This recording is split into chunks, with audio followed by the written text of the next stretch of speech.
Today's topic. AI is destroying university and colleges. Ooh, is it because of the knowledge?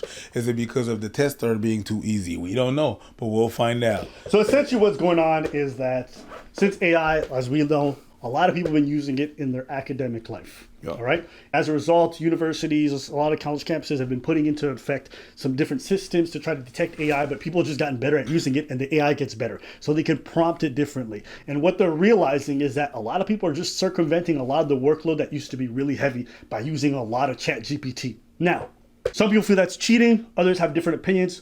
Personally, I think that as a tool, AI is great. Like, rather than you banging your head against the wall, trying to do this whole long, tedious part, the fact that it can cut down a lot of the work, I think it's a really good tool. Now, the overuse of it may be bad, but if you're being honest, a lot of homework involves just super minute, tedious shit that I'm like, this is a waste of my time. I'm like not even learning a lot through this process. Like, I could just get the right information pretty quickly, go through it, learn it pretty efficiently, rather than have to scour a bunch of shit. So, I don't know. Me personally, I'm for it. But I'm also not in these colleges.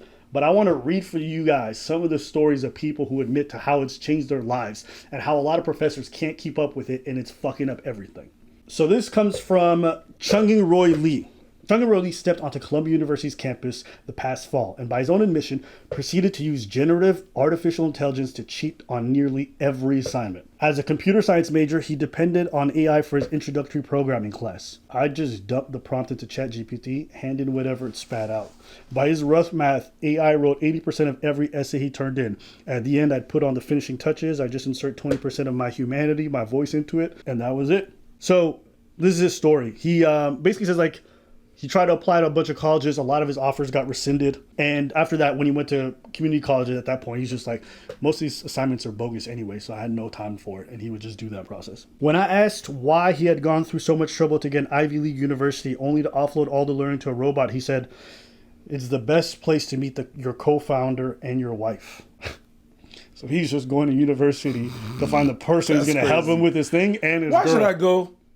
Wife. Well, Not even education. To Wife. be fair, a lot of these higher end universities, it's a status symbol. Yeah. You get to be participant in one of the parts of society that a lot of regular people don't. Sure. And for a lot of cultures, they value that kind of name brand. So in February, Lee and Shanmugam launched a tool that did just that. Interview Coder's website featured a banner that read, "Fuck Leet Code." Lee posted a video of himself on YouTube using it to cheat his way through an internship interview with Amazon. A month later, Lee was called into Columbia's Academic Integrity Office.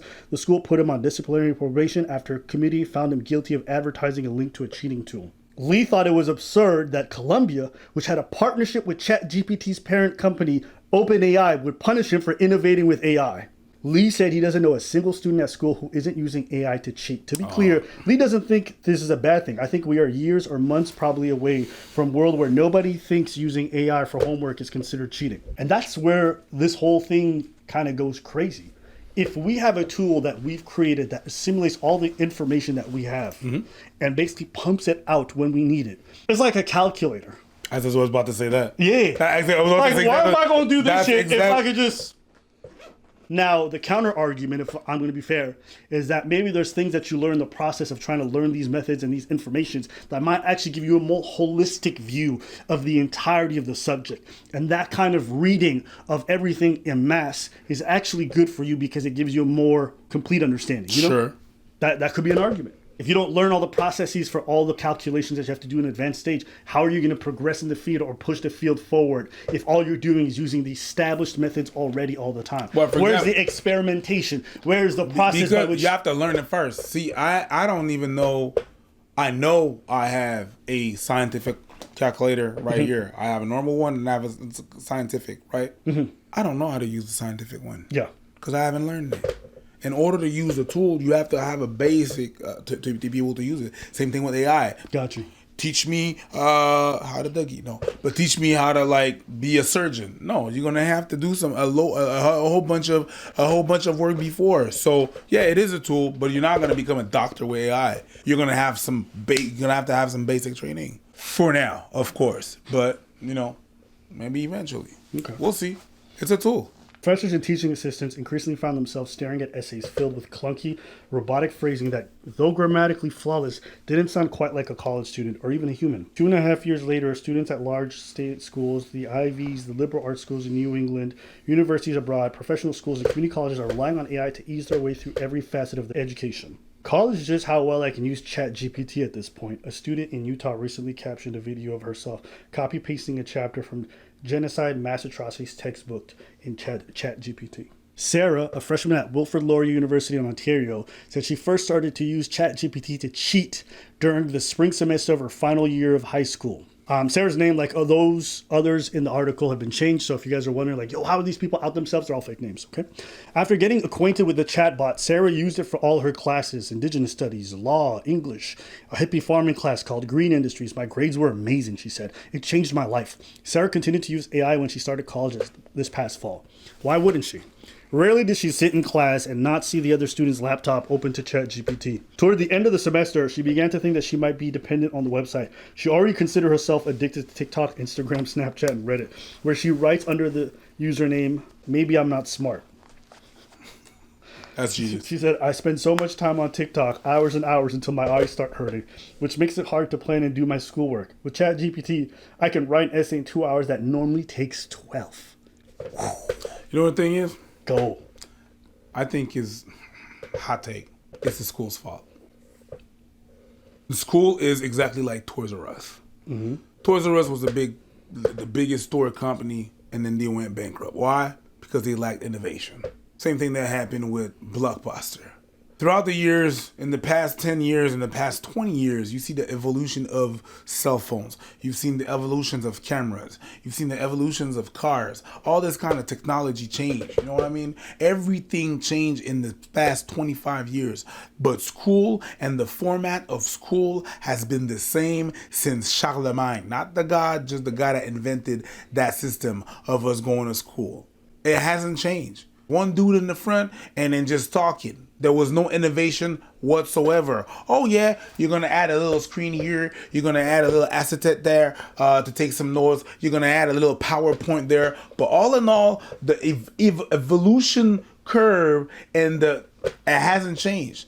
The way that you want to entice people to learn and the tools that we have to learn really haven't changed that much. They're getting overran by technology, by evolution all around them. That's what happened to those companies that I stated before.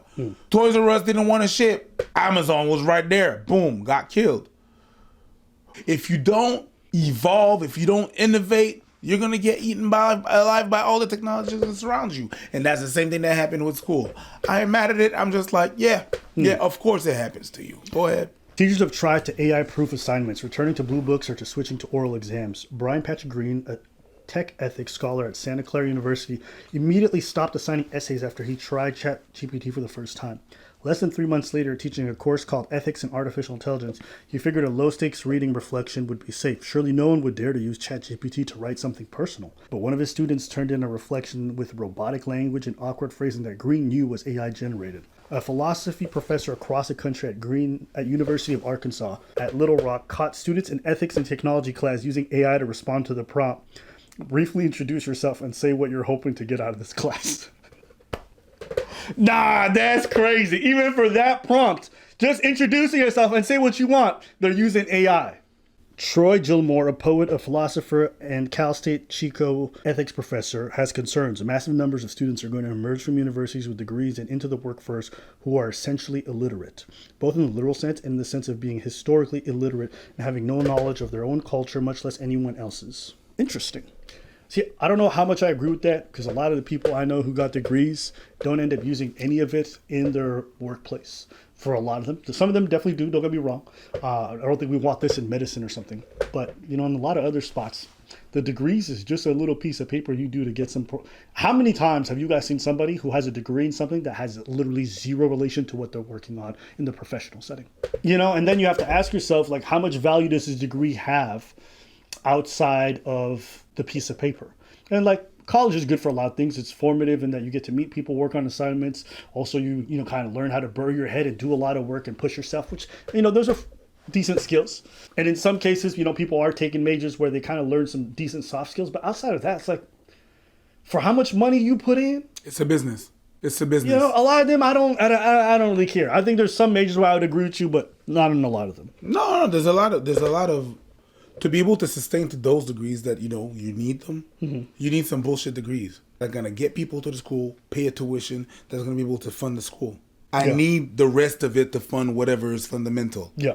So I'm gonna create a bunch of degrees in social economics in the new era of nobody gives a fuck. That's not a real degree, but it generates money, and people are gonna be like, I got a degree.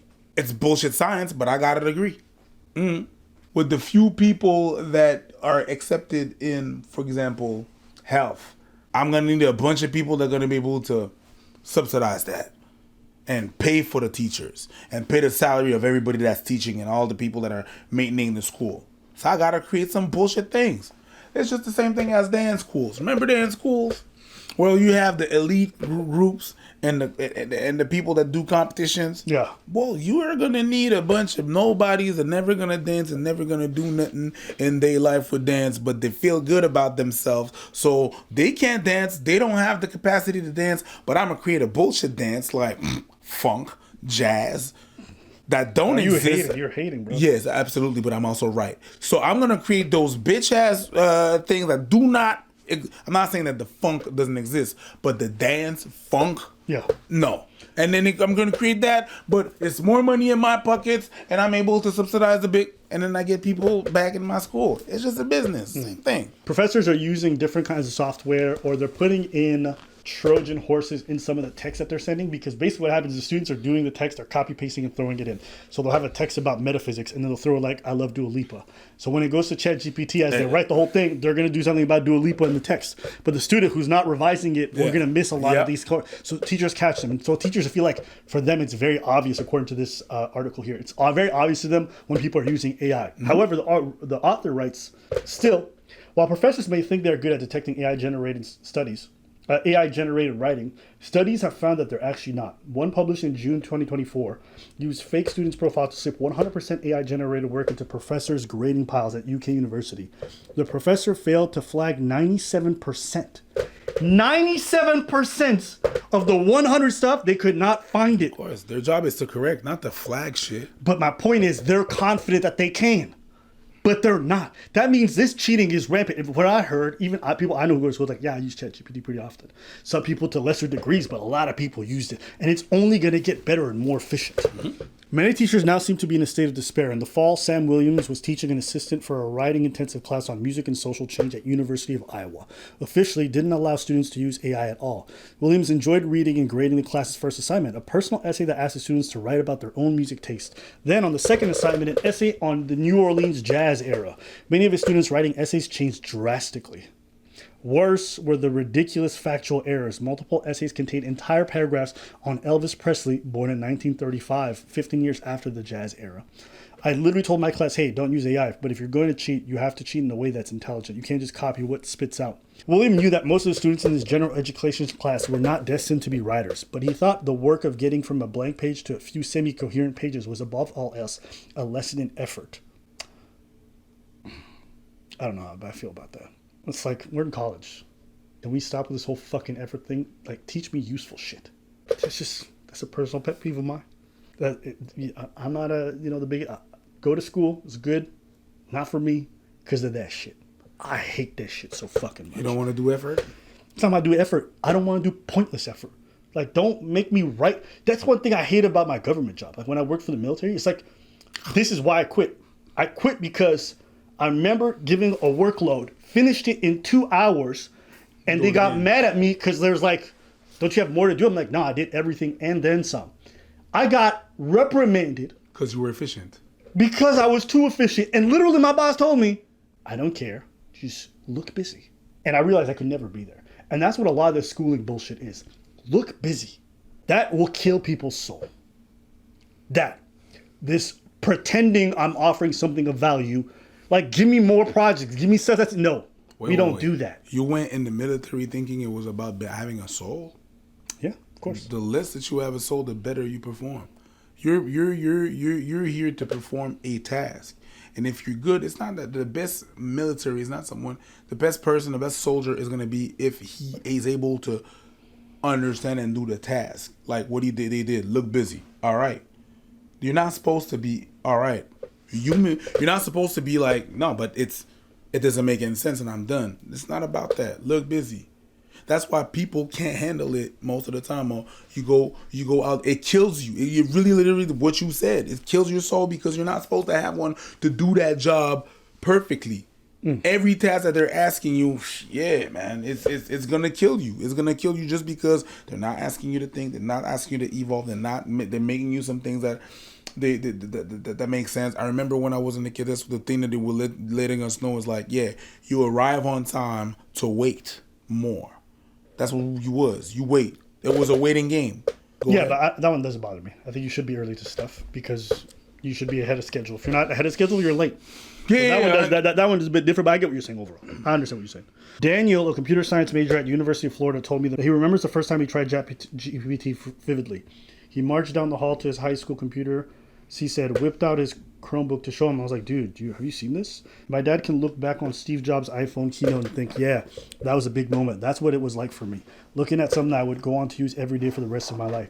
AI has made Daniel more curious. He likes whenever he has a question, he can quickly access a thorough answer. But when he uses AI for homework, he often wonders, if I took the time to learn that instead of just finding it out, would I have learned more? Probably. At school, he asked ChatGPT to make sure his essays are polished and grammatically correct, to write the first few paragraphs of his essay when he's short on time, to handle the grunt work of his coding classes, to cut basically all the cuttable corners. Sometimes he knows his use of AI is a clear violation of student conduct, but most of the time it feels like he's in a gray area. I don't think anyone calls seeing a tutor cheating, right? But what happens when a tutor starts writing your lines for you on your paper? I mean, listen, we can say this has merit, doesn't have merit, but it's cheating, Call it what it is. Mark, a freshman math user at the University of Chicago, admitted to a friend that he used ChatGPT more than usual to help him code one of his assignments. His friend offered a somewhat comforting metaphor. He said, you can be a contractor building a house and use all your power tools, but at the end of the day, the house won't be there without you. It's just really hard to judge. Is this my work? I asked Daniel a hypothetical question to try to understand where he thought his work in AI ended. Would he be upset if he caught a romantic partner sending him an AI-generated poem? I guess the question is what the value of the proposition, the thing you're given. Is it that they created it, or is it the value of the thing itself? In the past, giving someone a letter usually did both things. These days, he sends handwritten notes after he drafted them using ChatGPT. And there's like a bunch of stories like these. But essentially, university and college is being redefined by this whole AI invasion. I am mad at it. I don't know how I feel about it. I'm still marinating on it, but at the end of the day, tools for efficiency are here. And I don't think there's a way to stop them. When the internet came along, it changed our lives forever. And I remember teachers being very much against it when it first started. I think this is much of the same. But to a different degree. Just a different degree. Yeah, same. Calculators, that used to be a thing too. That's the thing that teachers were telling us. You're not going to walk around with a calculator. Ha ha, bitch. Yep. Well, let us know what y'all think about this. Peace.